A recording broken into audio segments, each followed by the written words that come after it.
Well, hello, movie geeks. This is Dean Treadway here at the Atlanta Film Festival, and I'm here with the producer and director of a great new documentary called Zipper, and it's subtitled Coney Island's Last Wild Ride, and it tells the story of the, you could say, the scrubbing down of Coney Island in favor of more development. This is a project that has taken you how long? It took you 6 years, from beginning to end. That's 6 years. That's a long time. Well, you're familiar with how long it takes to get a film done, as we've spoken about earlier. First of all, I wanted to compliment you on the film because, it actually made me quite verklempt at the end of it, because I have a very personal connection with the people and the businesses and the locale of Coney Island, having been a resident in that area for about 3 years of my life. So when I saw that your film was playing, I said, "Oh, I have to see this. This is something I have to see." First of all, I wanted to ask you: are you a native New Yorker, or No, I'm a transplant from Baltimore. Okay. Yeah. So, before you did the film, how did you come about, deciding on this subject matter? First of all.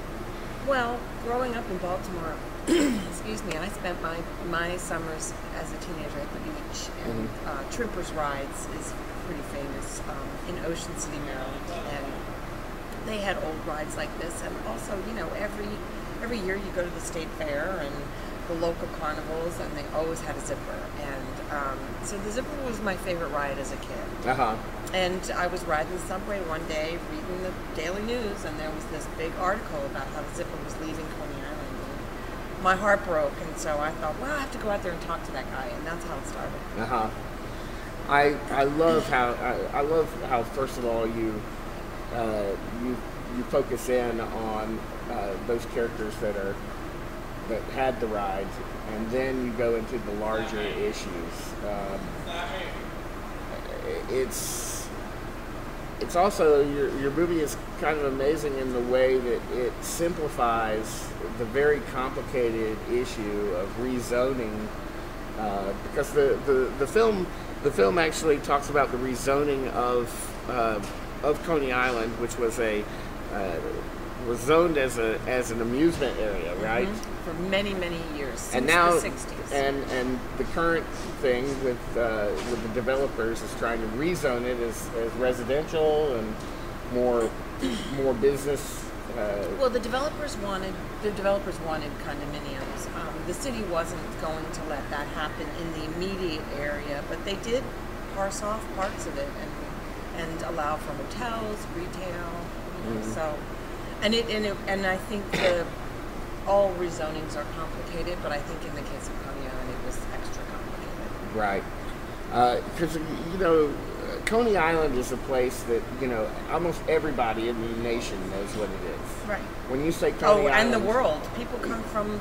You see people out there from Italy, from Japan, taking pictures. Yeah. I mean, everybody knows what Coney Island is. I mean, when you mention Coney Island, there's a picture that comes up in your head, and that picture is slowly fading away. I was fascinated too that you were able to get interviews with the main developer, who in this movie is sort of, if the movie has kind of a villain in it. It would be Joe Sitt in a lot of ways. He's the obvious villain, but I don't paint him as no, you don't. The only villain. Right. I mean, there's definitely people who are in collusion with him in the government, and I like also, I guess for you as a filmmaker, discovering that there was this collusion was was kind of a surprise for you. It was very surprising. Yeah, I actually did not expect anyone to admit that they were sort of in bed together, and they did, and it was It was pretty fascinating. It's great in the movie too because you're thinking what's the councilman's name in it? Dominic Recchia. Yeah. When you first see Recchia, you think, oh, he's on our side. You know, we want to keep Coney Island the way that it's always been. You know, that sort of seedy kind of, but very authentic view of that area. And then you find out that it's not really on our side. That's right. Well, he was originally, and when we interviewed him, he really was not going along with the plan that the city had because he did not believe in the parkland swap, which for people who haven't seen the film, it's a complicated issue. You know, it deals with rules at the state level when you take parkland from one place and move it to another. When you take parkland away, you have to move it to another place. You often hear about that when they build ballparks, big ballparks and stadiums. There's always some story in the news about like the local kids, park that got taken away and they have to put it somewhere else. And in the case of Coney Island, the parkland was a parking lot because the city was using it as a parking lot, and that was an okay use for that parkland, but they were using it really to monetize it. So Recchia did not really agree with that swap. He didn't agree with the sort of shell game that was going on at the city. He did not like that. He wanted to keep it a music zoning, but in the end, he did what was good for his career. Right. So. Yeah. Which maybe shouldn't have surprised us that much. Yeah. And he's running for Congress now, so there you go. There you go. See, that's what it got him. Yeah. One interesting thing about this film is that you actually shot a lot of it on actual film. Yeah, most of it. Most of it. With what the was exception, it, 16 millimeter? Or? The Super 16. Super 16, okay. And how did you, at this late stage of the game in the whole visual revolution and everything, how did you, come across this, large cachet of film? Well, my DP, he owns a camera. He owns a film camera, and he shot my last film, and he shot this film, and we started on film because he knew somebody who won one of those prizes where they get a big bunch of film from Kodak, and they didn't want it because they weren't shooting on film anymore, so they sold it to us for nothing. So we almost had enough. We had enough to shoot what was originally a short film that was about 30 minutes. And then when the film got longer, most of it was interviews. So we were able to pretty much figure out how much more film we needed because, we could have gone to another format that would have meshed a little bit, but we decided not to. We just wanted to keep it all film. Coney Island is a very analog place. Yes, so, I like that choice. Yeah, so it makes it feel like Coney Island feels. Yes, I like that choice.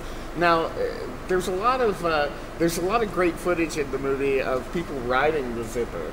Yes, and actually, the camera is in the little in the cage. In the little cage that they ride in, and you get to see them, tumbling around and everything. How did you get that footage? I can't take credit for that. There is some footage that's point of view footage that I think our camera assistant was brave enough to shoot with we had a little Super 8 camera too. However, all of those great screaming shots, they all came from YouTube because people are crazy enough to take their cameras and their cell phones in with them and hold on somehow. I have no idea how. And we spent a good year sort of searching all the best of them, writing to people. Sometimes, you didn't hear back from people. They just thought you were crazy that you wanted their little thing. But we got enough of them that I think we got the best of them, too. That's one of my favorite sections in the movie. Oh, yeah. Some of them, when we found a good one, we were so excited. We'd write to them. Yeah, especially the little kid. Oh, yeah. That was a great shot. That looks like he's having a heart attack. And because he was really excited when it first starts out. And then terror. Yes. And the terror went on for a much longer time. And we considered coming back to him. But we didn't want to be mean. He really did. He was just horrified for the rest of the ride and kept his eyes closed. And it was really fun. We've talked about the political side of it, but there's just such. We're going to get at. I think we're going to get at somebody drilling here in a minute. We're talking about the political side of it, but the human side of it, discussing, I don't know, the deep feeling that the vendors in that area have for the area and their businesses and so forth. It was really the part of the movie that really broke my heart. I mean, when you get to the end of this film, you're crying on so many levels. This personal story that's going on, but also just the sense that everything that's cool in the world is being wiped away in some way. Yeah. And a lot of the character of the area came from those guys because they either inherited a business from someone else that had been there for 20 or 30 years, or guys like Eddie who actually grew up. Eddie is the owner of the Zipper. He grew up in the area, and of course it was his dream to run a business there, and he succeeded, and he had a very successful business with two little rides. He had the Zipper and the Spider, but we concentrated on the Zipper for just to make the film simpler. But he grew up there, and he loved running that ride, and it is hard work. I mean, Harold Chance says it in his portion of the film where he says, those guys deserve every penny they get. It's a hard life. And it was a really hard life in Coney Island. It was dangerous. It's hot. You're dependent on the weather. And they managed to make a living down there. But they also sort of had a deep sense of appreciation for Coney Island's history. And they also, they knew what their responsibility was in keeping the place feeling the way it did. They knew what it was about. It was in their blood. They got it. It didn't bother them that there were a lot of poor people out there and that it wasn't always perfect and that it was loud and noisy and crazy. They liked that. That's why they got into it. That's right. They loved that, and Eddie says that in his interview toward the end. And it took me years and years and years to get that out of him. We talked a lot before we actually did that interview, and that was very late in our process. But I think by then he had been gone for a couple of years, and he was really he had really good perspective about what he had when he had it, you know, and he was able to very eloquently say it on camera. Yeah, that's the benefit of filming for so long. We got to know them, and now we're friends with all of them. My husband called them my Coney Island boyfriends.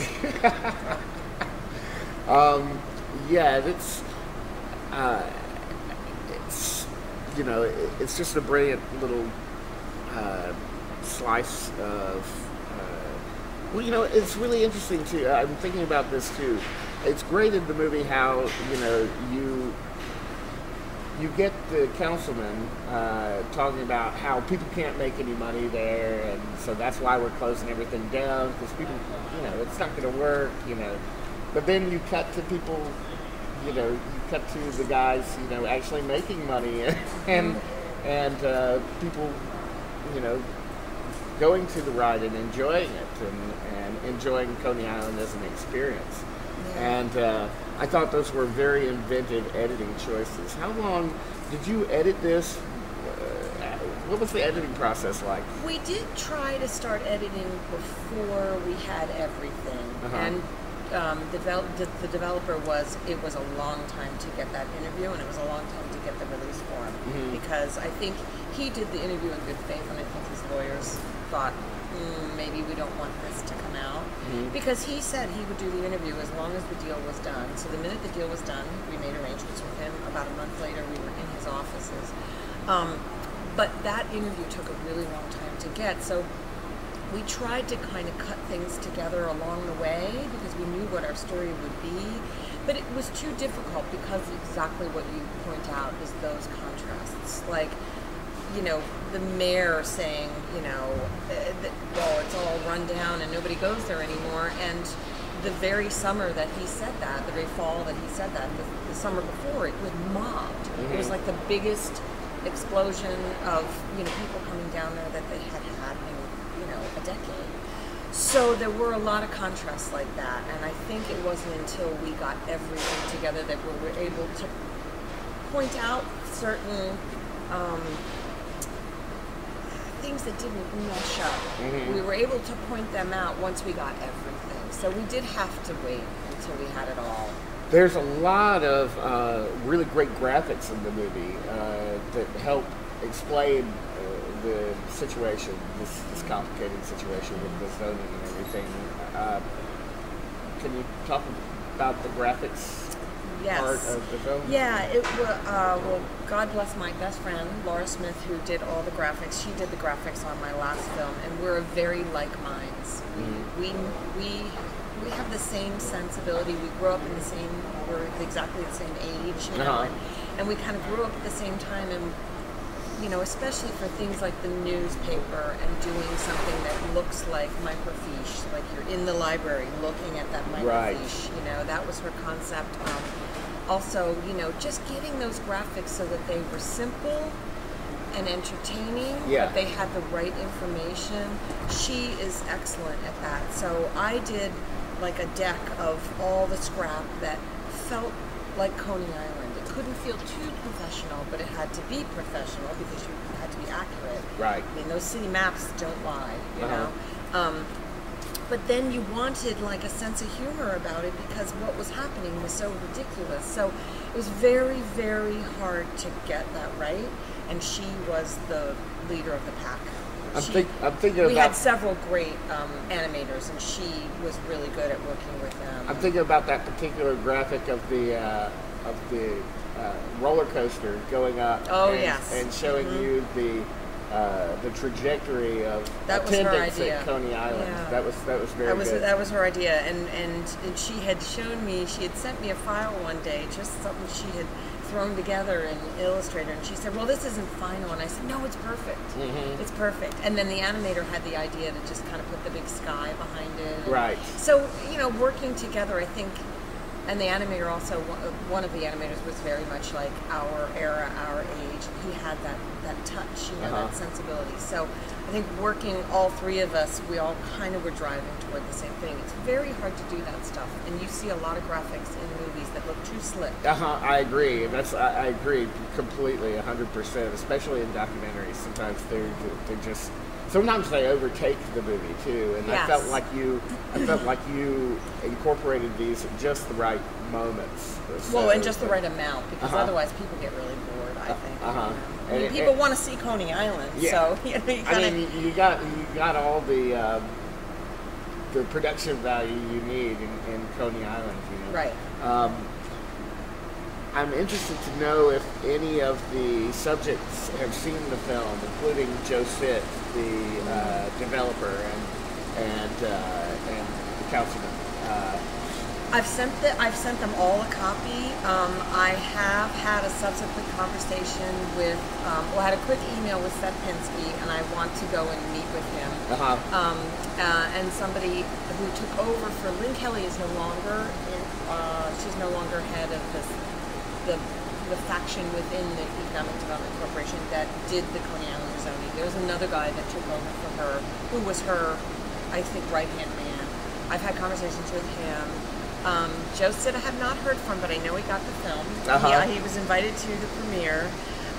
Bob Lieber has gone back into private investment, and I did have a meeting with him, and it was great. I mean, he had his disagreements with the film, but he was more than willing to talk to me, and I love him. I think he has a great sensibility about government and money, and he's very cut and dry, and he has his opinion, I have mine. Some people have not heard from. I did not hear from Amanda Burden. I did not hear from Recky's office. But Recky has been very, very busy with Sandy, so I tried not to bother him. So, yeah, his district was wiped out, so. Well, it's interesting. You don't really talk about Sandy in this movie and how it's affected Coney Island. What's your experience having revisited Coney Island? I haven't even been up there since Sandy hit. How are they doing? How is that particular area, not only just that particular area, but the entire neighborhood?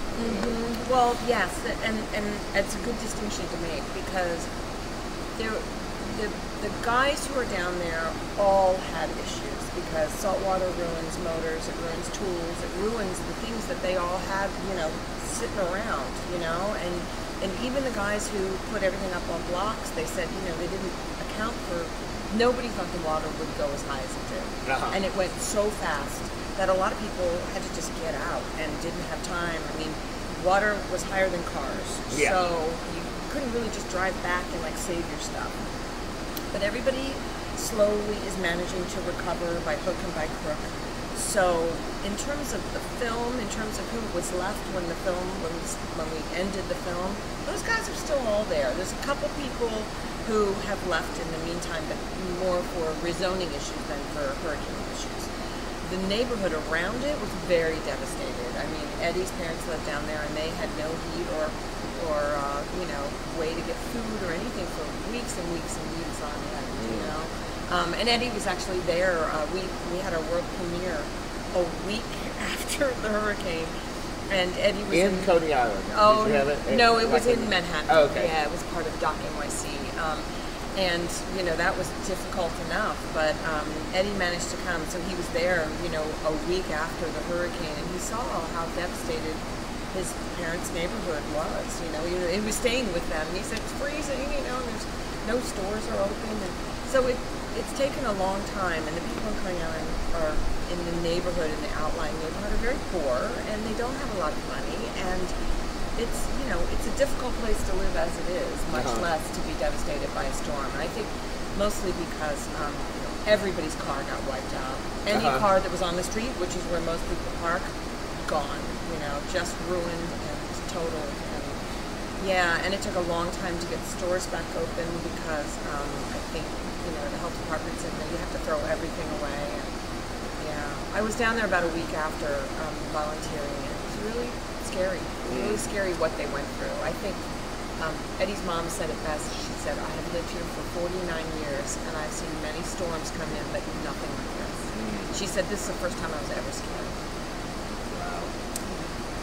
Wow. Now, you end the film on, it's obviously a very sad note.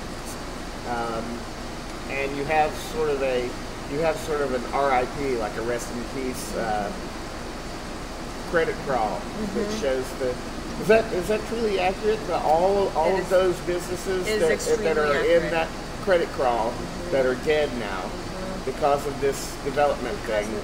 I mean, it's a tremendous list of mom and pop businesses that have died just because of this city and these developers' plans to create something that nobody wants. right, exactly. Absolutely nobody wants That's the it. truth. Only they want it. That's right. Do you see that there's... how long do you think it's going to be? Because it hasn't changed over into this megalopolis of hotels and TGI Fridays yet. But do you see it?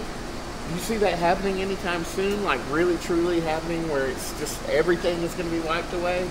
Because there's still some remnants. There are still some older businesses that are amazing and great.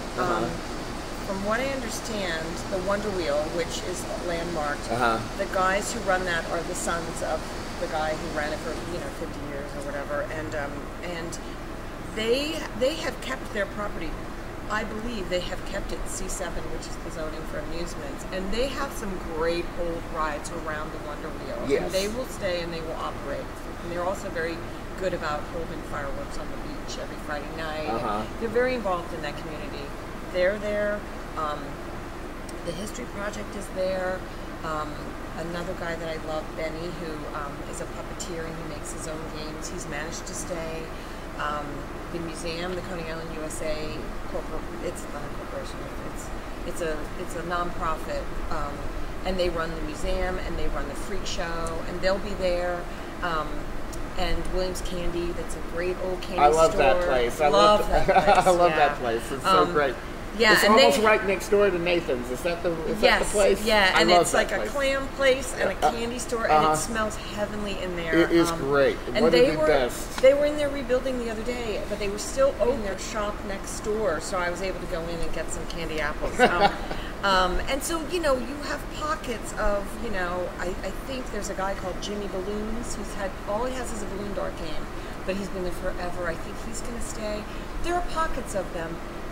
What has changed the most is that Zamperla, who is the lessor, they leased the amusement area, the parkland designated amusement area from the city. So they sublease some stores on the boardwalk, but the portion that used to be Astroland and everything along the boardwalk, which is the 9 acres that the city set aside, and you can see it on a map in the film, they have put everything sort of where they want it. They did Astroland's 3 acres first, and then they started going sideways. And it's nice, it's beautiful, the rides are beautiful, they maintain a really nice park, but it's not the same. It's not the same. It's not the same as the hodgepodge of carnies that you had down there. And, some people would say, well, people didn't get along and they weren't united and, there was a lot of infighting and that was the reason Coney Island was going downhill. I'm not so sure that that's true. I think that might be an oversimplification of just the gestalt of Coney Island. But it is sad. It is sad to see that it's all one thing and it's very nice, and you walk by and you see a sign and that was made on a computer and somebody didn't paint that ice cream cone by hand. Right. There's just something about it that is... that handmade feel. Yeah, it's a little more beige than it was. It's a little more gray and beige. And it's going to get beiger. It's going to get beiger because then what's going to happen is outside of, once somebody starts doing something with all the land that is outside that used to be amusement zoning, that is now zoned for hotels, retail, much more lucrative businesses. Once somebody starts doing something with that property, you won't see any of those old time guys. Yeah, it's going to be a steamroller. It is when it really starts happening. That's right. When it really starts happening. Yeah. So I would recommend, if you've never been to Coney Island and you want to experience even a little of what it was and and still is for a little while, then I would definitely recommend that you go and take a look at some of the events and features of that place. And now we're getting a little tiny bit of rain. I felt it drop. Yeah. So that will be our clue, our cue to go. Yeah. But thank you so much, Amy, for your film, and thank you for sitting down and talking with us movie geeks. Thanks to all the movie geeks out there that watch films. Yes. Keeps us going. Yeah, and good luck in the future of the film. I'm going to keep talking about this movie on the show. Great. Great. Yeah. Yes. All right. See you later. Thanks. All right, from the Atlanta Film Festival, this is Dean Treadway of Movie Geeks United. Thanks for watching. Become a member of the Movie Geeks United family.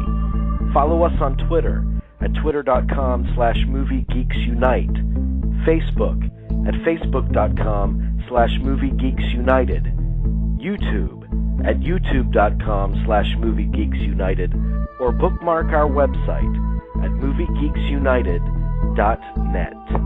And you can also access our entire library of programs, including more than 600 filmmaker interviews, right here on Blog Talk Radio at blogtalkradio.com/moviegeeksunited.